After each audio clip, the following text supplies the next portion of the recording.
Africa has a very complicated and long process for importing goods.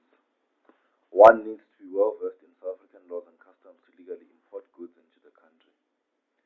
We're going to take a look into the importation of emergency medical equipment and products into the country of South Africa.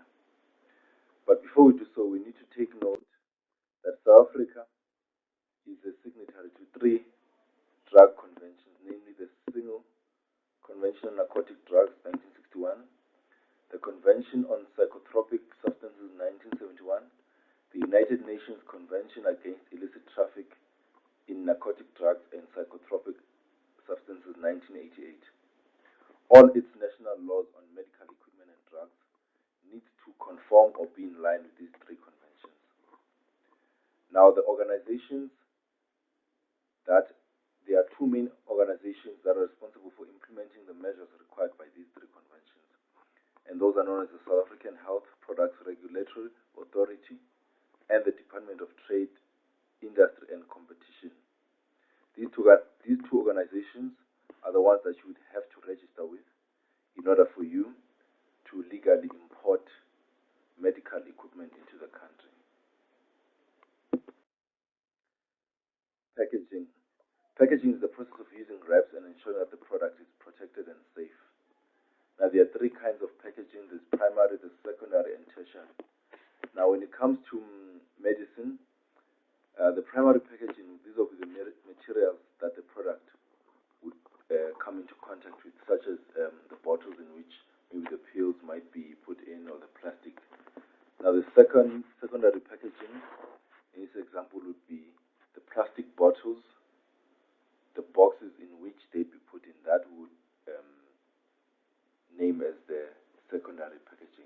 The tertiary packaging is the packaging which is used to put the different medical equipment and products into the transportation. For example, pallets. Pallets we would regard as tertiary packaging. Now, the design of the packaging, there should be clear labeling. The company must use packaging that is catchy by using clear fonts and pictures. It should be the correct size according to the national size in the country, and the packaging must be easy and accessible for the customer to use.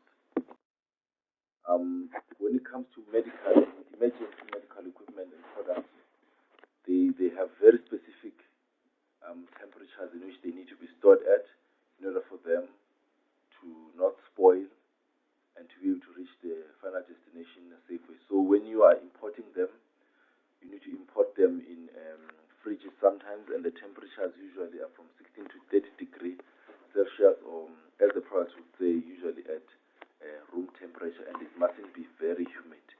The humidity can spoil the condition of the product. When it comes to transportation, we have found that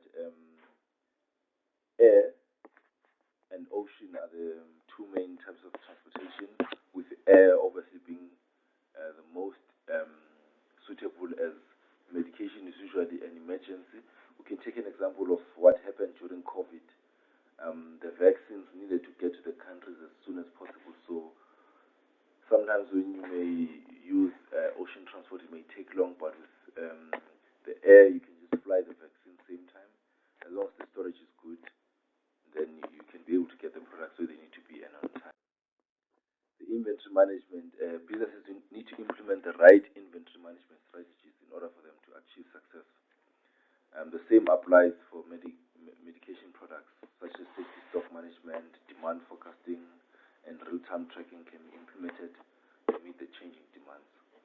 So as the products move, there needs to be a way of tracking them, a way of reporting on the condition that they are in.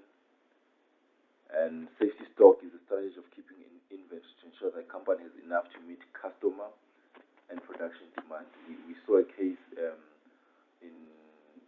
during COVID where Africa would order vaccines and the European countries would be out of them. So safety stock is a situation where they would anticipate, that they can't run out, so they would keep certain amount of vaccines. So whenever they get an unexpected order, they're able to fulfill it. And then demand forecasting is the prediction of the quantity of goods month forecasting, you can use various information and data, usually previous data from previous months. So with medication that is used on a year-to-year basis, maybe like ARVs, you can predict that since for the past 10 years we've been supplying so much ARVs to the country in such and such a pattern, or for the past 10 months, then we can predict that these are the amount of ARVs that we will need to supply to them. So we keep so much inventory, so that when they place an order, we're able to do so.